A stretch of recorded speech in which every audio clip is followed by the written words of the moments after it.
হরে কৃষ্ণ। আজ 15ই অগ্রহায়ণ 1431 ও 1 ডিসেম্বর 2024। আজ আমি শ্রীমদ্ ভাগবতম পাঠ করছি। শ্রীমদ্ ভাগবতমের 3য় স্কন্দ 11 অধ্যায় পরমাণু থেকে কালের গণনার শ্লোক 38 থেকে অন্তিম শ্লোক 42। নারায়ণ হে নারায়ণ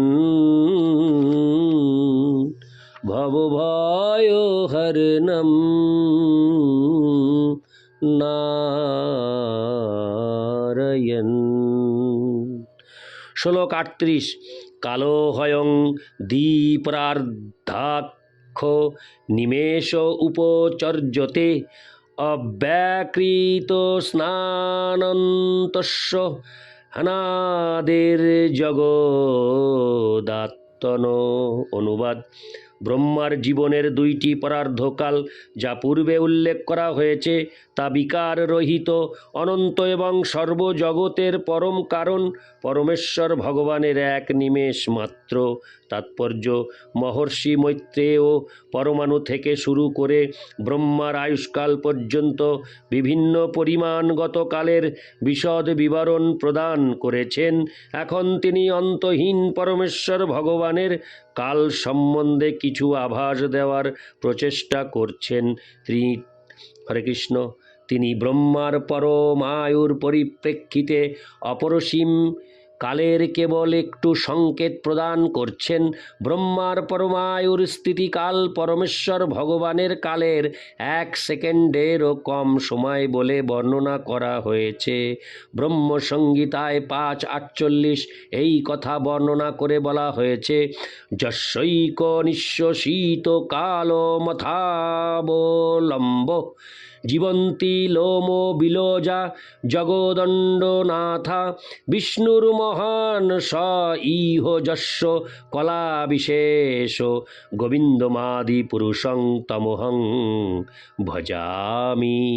আমি সর্বকারণের পরম কারণ পরমেশ্বর ভগবান গোবিন্দের ভজনা করি, যার একটি অংশ হচ্ছেন মহাবিষ্ণু। অসংখ্য ব্রহ্মাণ্ডের সমস্ত ব্রহ্মারা তার একটি নিঃশ্বাসকে অবলম্বন করে জীবিত থাকেন।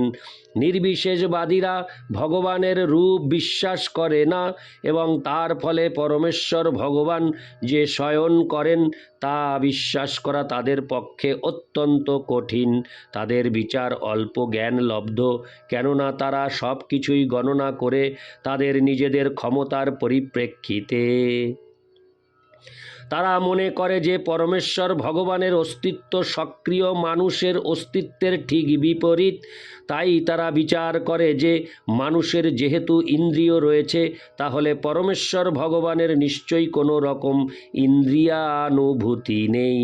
মানুষের যেহেতু রূপ রয়েছে, তাই পরমেশ্বর ভগবান নিশ্চয়ই নিরাকার, এবং মানুষ যেহেতু নিদ্রা যায়, তাই পরমেশ্বর ভগবান নিশ্চয়ই নিদ্রা যান না। শ্রীমদ্ ভাগবতের সিদ্ধান্ত কিন্তু এই সমস্ত নির্বিশেষবাদীদের সঙ্গে একমত নয়। এখানে স্পষ্টভাবে উল্লেখ করা হয়েছে যে পরমেশ্বর ভগবান যোগ নিদ্রায় শয়ন করেন, যা পূর্বে আলোচনা করা হয়েছে, এবং যেহেতু তিনি নিদ্রা যান, তাই স্বাভাবিকভাবে তিনি নিশ্চয়ই নিঃশ্বাসও গ্রহণ করেন। এবং ব্রহ্মসংহিতায় প্রতিপন্ন হয়েছে যে তার নিঃশ্বাস গ্রহণের যে সময়, সেই সময়ের মধ্যেই ব্রহ্মার জন্ম হয় এবং মৃত্যু হয়। শ্রীমদ্ ভাগবত এবং ব্রহ্মসংহিতার মধ্যে পূর্ণ মতৈক্য, হরে কৃষ্ণ, পূর্ণ মতৈক্য রয়েছে।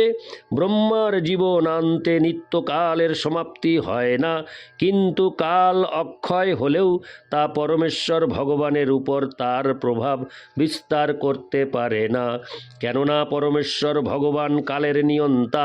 চিন্ময় জগতে নিঃসন্দেহে কাল রয়েছে, কিন্তু সেখানে তা কার্যকলাপ নিয়ন্ত্রণ করতে পারে না।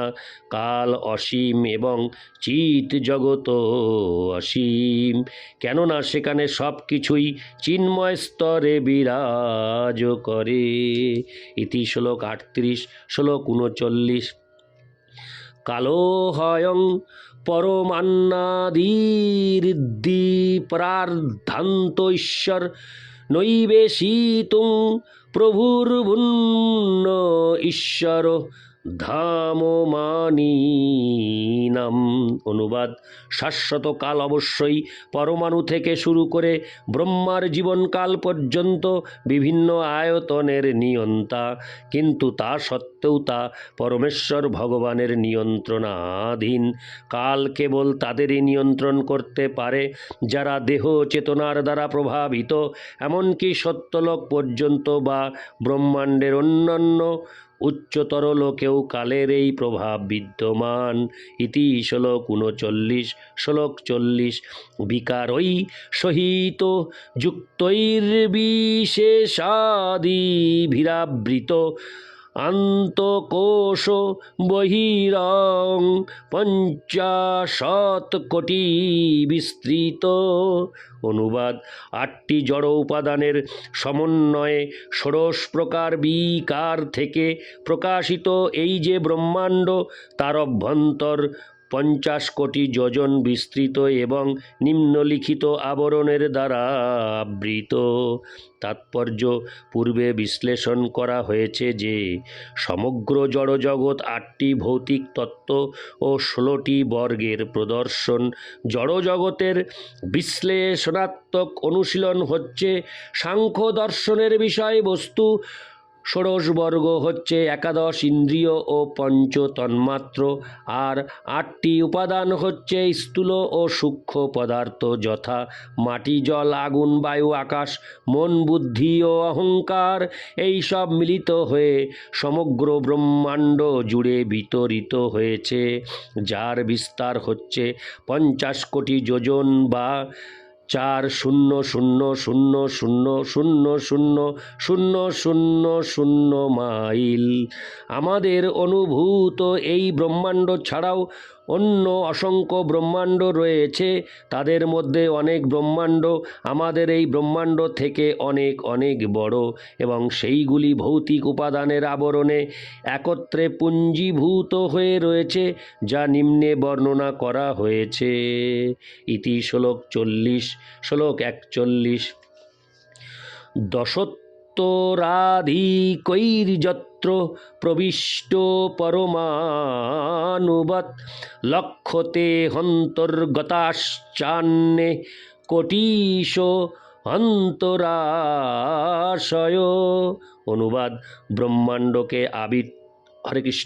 ব্রহ্মাণ্ডকে আবৃত করে যে সমস্ত তত্ত্ব, তা উত্তরোত্তর 10 গুণ অধিক বিস্তৃত, এবং সমস্ত ব্রহ্মাণ্ডগুলি এক বিশাল সমন্বয় পরমাণুর মতো প্রতিভাত হয়।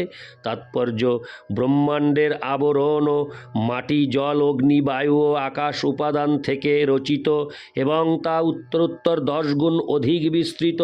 ব্রহ্মাণ্ডের প্রথম আবরণটি হচ্ছে পৃথিবী, এবং তা ব্রহ্মাণ্ড থেকে 10 গুণ অধিক বিস্তৃত। ব্রহ্মাণ্ডের বিস্তার যদি 4,000,000,000,000 মাইল হয়, তাহলে পৃথিবীর আবরণ হচ্ছে 4,000,000,000,000 গুণ 10 মাইল। জলের আবরণ পৃথিবীর আবরণের থেকে 10 গুণ বেশি, আগুনের আবরণ জলের থেকে 10 গুণ বেশি, বায়ুর আবরণ আগুনের আবরণ থেকে 10 গুণ বেশি, আকাশের আবরণ বায়ুর আবরণ থেকে 10 গুণ বেশি। এইভাবে উত্তরোত্তর 10 গুণ বৃদ্ধি পেতে থাকে।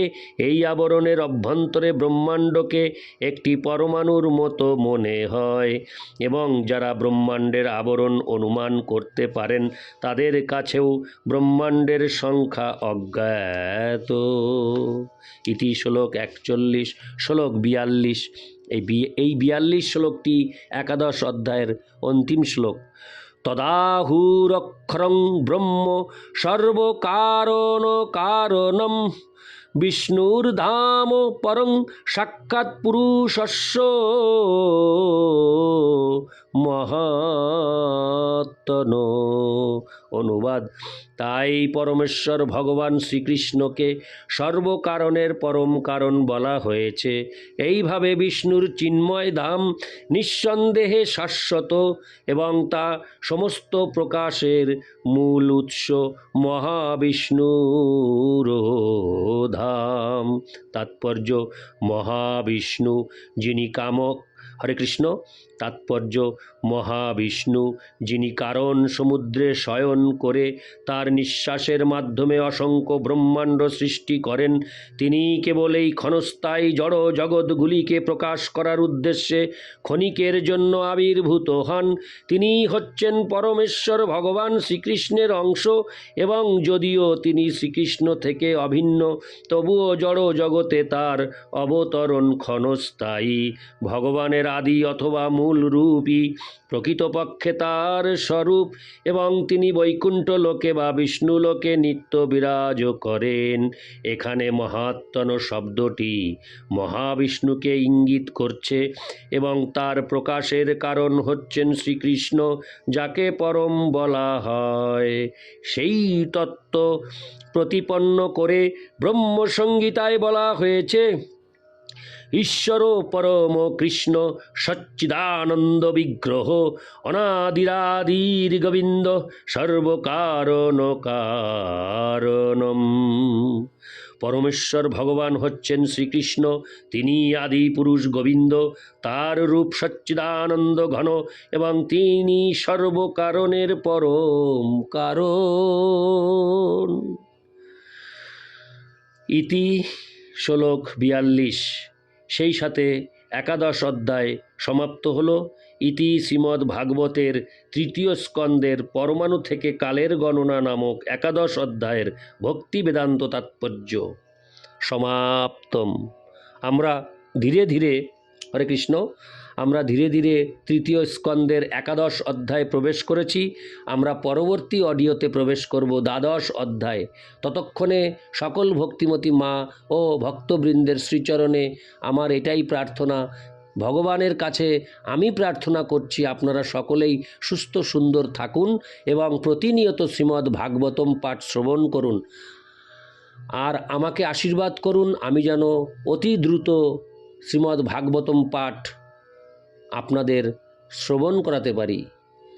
নারায়ণ হে নারায়ণ ভবভয় হরণম নারায়ণ লক্ষ্মীকান্ত, হরে কৃষ্ণ, লক্ষ্মীকান্তম কমলনয়নম মঙ্গল চরণম নারায়ণ নারায়ণ হে নারায়ণ ভবভয় হরণম নারায়ণ। হরে কৃষ্ণ, হরি বল।